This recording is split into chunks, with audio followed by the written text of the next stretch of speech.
Sony Corp shakeup. Hiroki Totoki named corporate CEO. Hideaki Nishino elevated to sole CEO role at Sony Interactive Entertainment.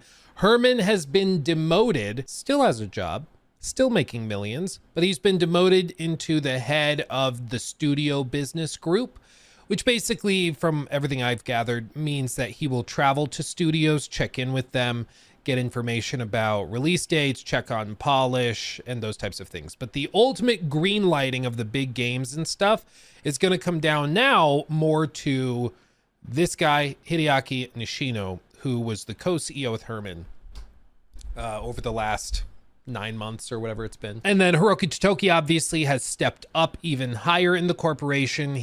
When we first started talking about him, he was the CFO, and then he was assigned to kind of do an overhaul of the PlayStation business, which was not where it should have been at that point in the console generation. They had margins of about 6%. Margins at that point in the generation should have been 20%. And as we've said a bajillion times, Mr. Totoki, when asked by reporters, what is your thing? Like, what do you specialize in? He said margins. It's like, that's the name of the game with every business.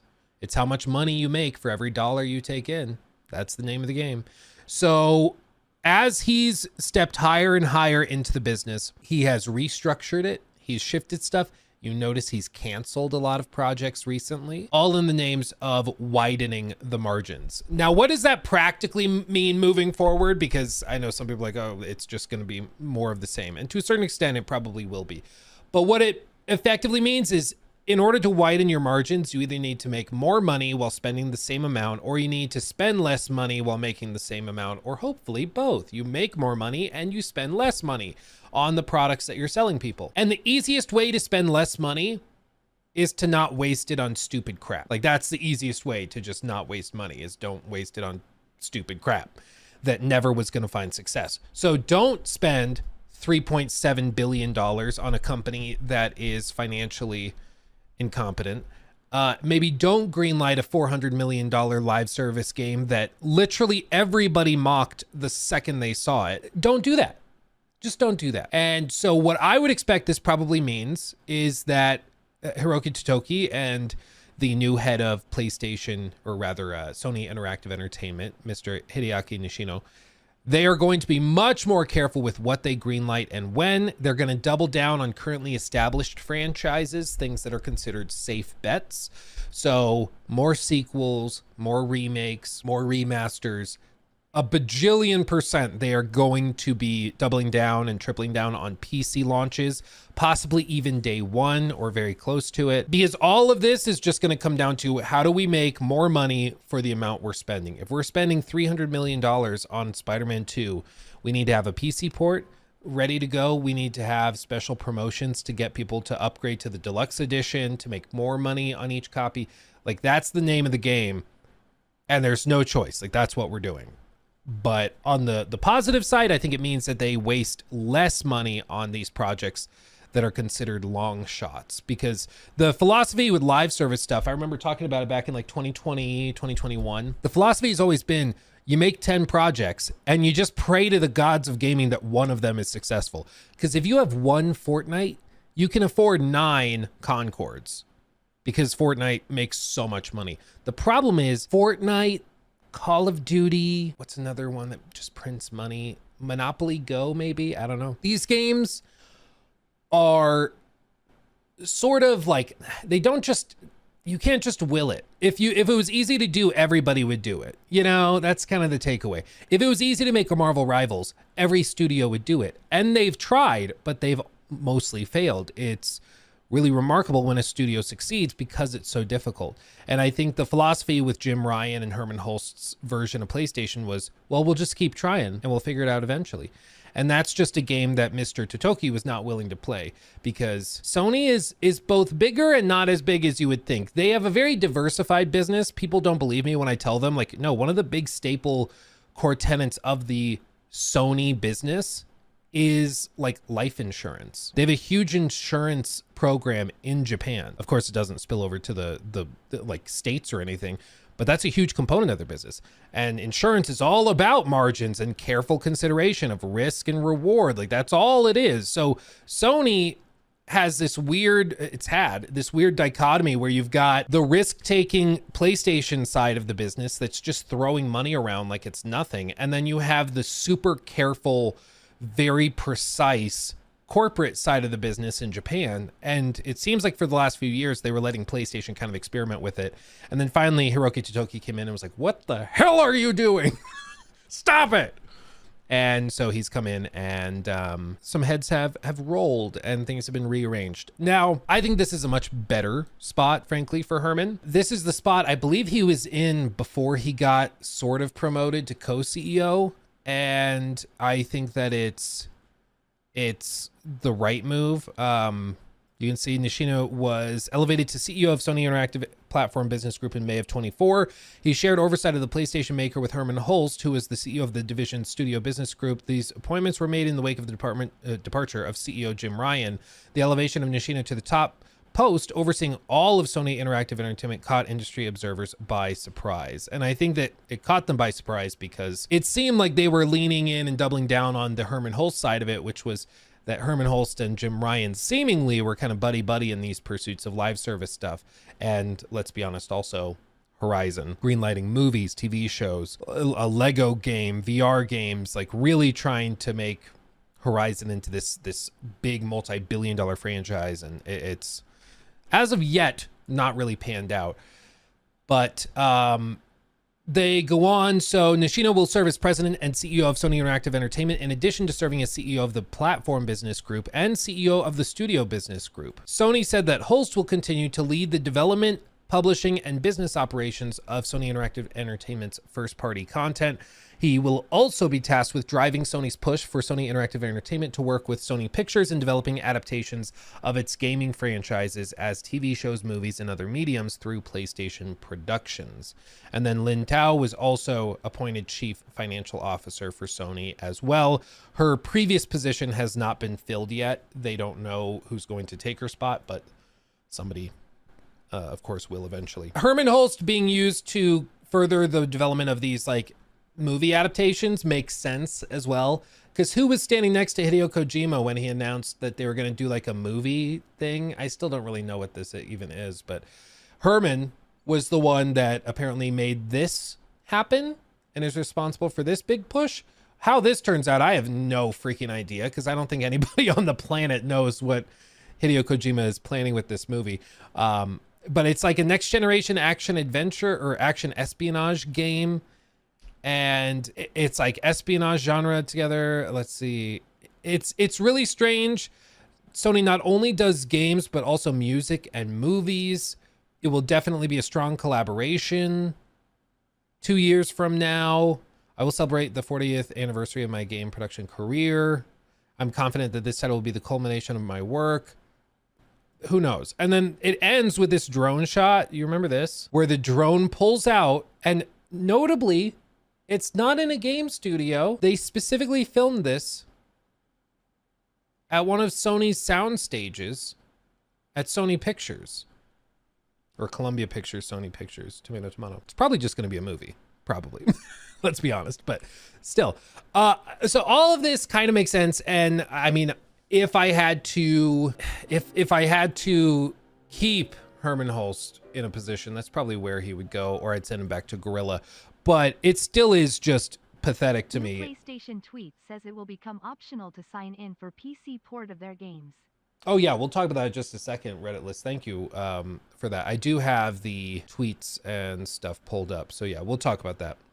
I still think it's kind of shameful that an executive can waste $5 billion and get promoted a few times, and then he gets a slap on the wrist, gets demoted a little. He's still making millions while they're laying off countless employees that didn't do anything wrong. They just made the games they were told to make and greenlit to make. And I mean, it's really, frankly, ridiculous to me, I think. But that's just how it is. That's how it is. Why does Herman have a job? That's a great question. That's a great question. They see something with him. They think that he's a very valuable asset. And so, I mean, maybe he has successfully, or here's the other possibility. Maybe it honestly is that every single one of these disastrous projects really was the brainchild of Jim Ryan, and that's it. Maybe there's a paper trail where it really does show that it's like all Jim Ryan, but that would go against some reporting. I mean, notably, the source that Colin Moriarty had said that internally Concord was called Herman's baby. It was considered to be his like precious that he worked very hard on making. And so maybe that's incorrect. Maybe it really was the fact that it was just Jim Ryan. And if it is just Jim Ryan and they booted him out and encouraged him to retire, and now Herman just gets to be head of the studios group, I mean, maybe that is just how it went. It would be surprising because, I mean, it seems like Herman was directly tied to a lot of these projects. And at some point, if you're in the kitchen when the fires keep getting lit and then other people keep getting kicked out of the kitchen, but you're there constantly and you're there when every single fire gets started, I'm going to start to think that maybe you at least had something to do with the fire. Even if you didn't set it, you didn't do anything to stop it. You know, like, at some point, I feel justified in being a little suspicious of your decision making. And with this, I mean, it's a big shift. It's a big shift. This, especially, I can't stress enough how irregular it is for corporations to have major shakeups within executive teams in the middle of projects, or middle of like, not just launches, but also just the cycle, their business cycle. It's pretty typical to leave an executive in position through the cycle, and then if you want to shake it up after that, you kick them out. Like, you have Sean Layden heading up the business through the PS4 gen, and then you kind of boot him, and you move forward with somebody else at the end of that. The only time you typically see executives, especially in the gaming sphere, get booted out is when something's gone terribly wrong. Like, you guys remember this guy, the Canadian whiz kid, Don Matrick? Talk about failing up. You know this guy's story? This guy ran Xbox into the ground. It was like he's the guy that was responsible for the Xbox One being considered a cable box, first and foremost, featuring games. And then he just destroyed that and needed an always online internet connection, saying, we have a product for people who aren't able to get some form of connectivity. It's called the Xbox 360. That was in response to a question. Somebody asked him, what about armed services who are fighting overseas and are on military bases, you know, are armed servicemen who don't have steady internet connections? Can they play Madden or Call of Duty on an Xbox One? And he said, no, they can buy an Xbox 360. It's not for them. It's like, oh, not a great answer. He, after all of that, destroyed Xbox and failed upwards to become CEO of Zynga. Like, what? Got a bunch of stock options. He also failed over there. They were really blowing it. He later resigned as their CEO, and then he became co-president and co-founder of MDGB Capital, which manages a bunch of assets through North America. And he is an advisor to many high-tech ventures such as Photonic, Nordeus, Dapper Labs, and Hivestack. Really, honestly, impressive how you could be so bad and yet still end up running multi-billion-dollar companies. It's shocking.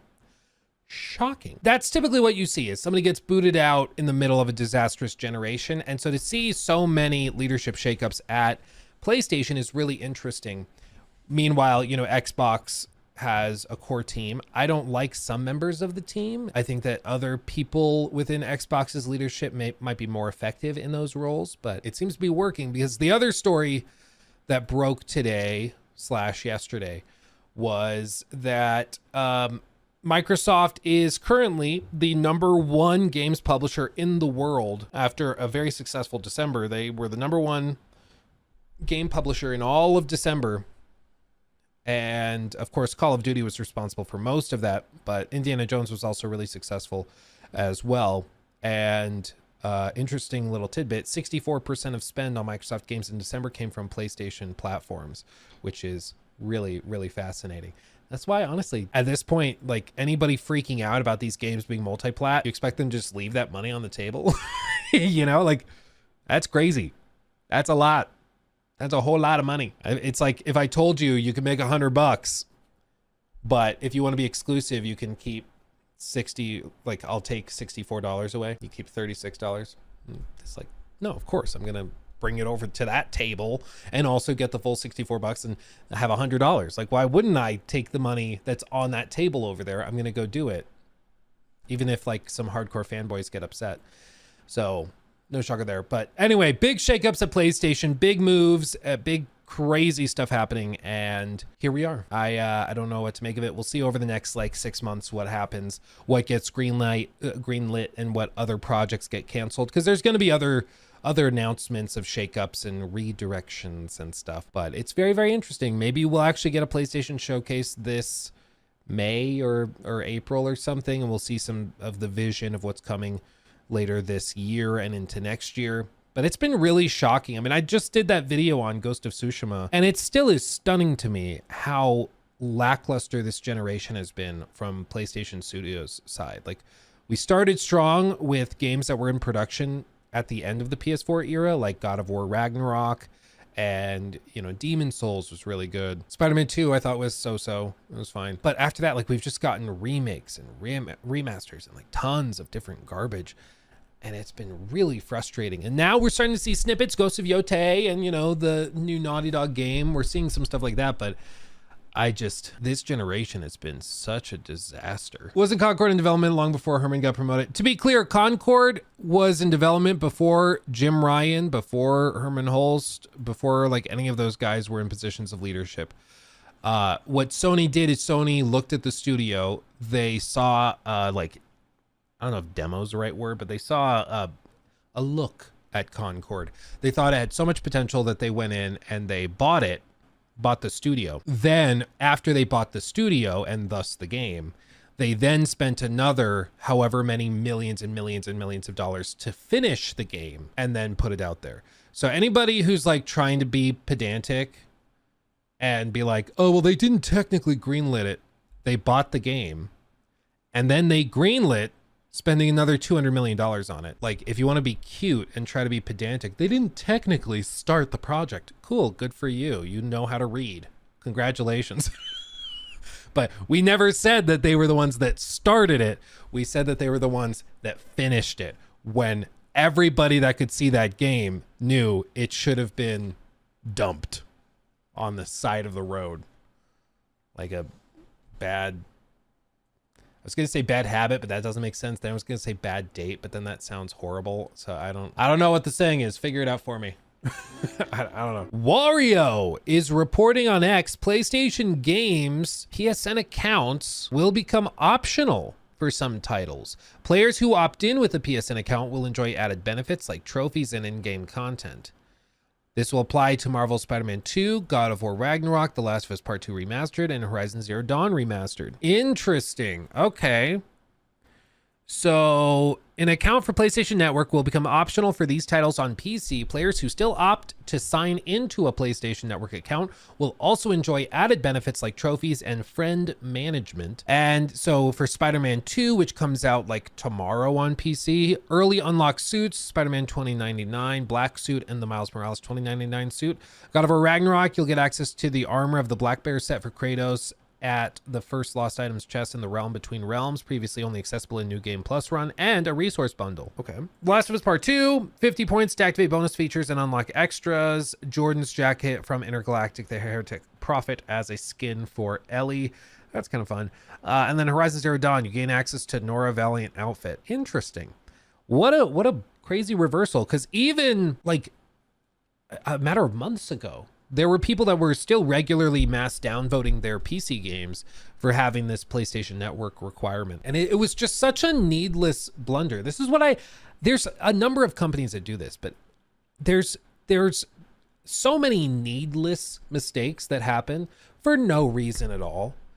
And they'd be so easy to not make if they just thought about it for 2 seconds. Like, what does PlayStation get from forcing people to sign up for a PlayStation Network account when they want to play God of War Ragnarok on PC for the first time? They're giving you $70, and then you're going to make them take that extra step. that sure, some people don't really mind. Sure, like, do I care that much? No, I live in the States. I already have a PSN account. Doesn't matter to me. It's like an extra field to fill in, and that's that. But for other people that live in areas where you can't make a PlayStation Network account, they just can't play your game now. That seems like a big oopsie. There's other people who don't have PlayStation. They're just PC gamers, and they don't want to make a PlayStation Network account. So why are you forcing them to, you know? What are they getting for it? An email address to spam you with marketing emails? Is that really like that valuable? Maybe it is, but what's that also practically worth? Like pennies versus the loss of a sale from people that are seeing the mass downvotes and like, oh, I don't want to mess with that. Like, why are you making that mistake when you just frankly don't need to? It's such a stupid waste. But it's one of those things where you can tell it's some executive who's like, no, this is the policy. The policy is we put that thing in, you sign up for a PSN account, and that's what we do. I mean, if they made it optional, then I think people don't really have a problem. Notably, like you think of, I think even when you boot into like Cyberpunk 2077 or The Witcher 3, it boots up that CDPR, GOG, whatever launcher, and then you can boot the game from there. But you don't have to have an account with them. If you do, it makes cloud saves across platforms possible. So if you play the game on, like I remember even The Witcher 3 on the Nintendo Switch, you could have your save file from PC and play on Switch. I don't know why you'd want to play The Witcher 3 on Switch, but if you needed to, stuck on an island or something, you could do that. But the point is it's optional. And this is the first step in that direction where with a number of games, they're making it optional. Notably, these are all single player games, which was also the main thing. Like if you're requiring a PSN account for like Helldivers, I know some people still, that's where all of this started with the mass downvotes because they removed the requirement at launch because there were so many bugs with it. And then like 6 months later, they redid the requirement for the PSN account in Helldivers. And I can understand maybe there why it could be more valuable to do that because like they can track you better and make sure like if you get banned from the game for some reason, they can be consistent, you know? I'm glad to be back. I was wondering, what do you think of the upcoming Until Dawn movie? I don't know why they're making it, dude. I like Until Dawn. Until Dawn is like a game I played a lot when I was, I guess, in college. Yeah, I think college is when we played a lot of it with my friends, passing the controller around the couch. It was awesome. Those were the days, man. I love Until Dawn. I don't know why the hell they're making a movie. The whole point of the game is like choose your own adventure. It's like a campy horror game that's making fun of all of it. Like it doesn't make sense to me. I don't understand why they're making a movie. I don't get it. Because money, I mean, but again, I just don't understand why they think that will make money. I like Until Dawn, and I don't think I would watch it because like it has nothing that made the game appealing.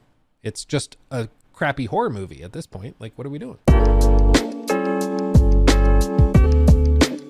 He took my thing.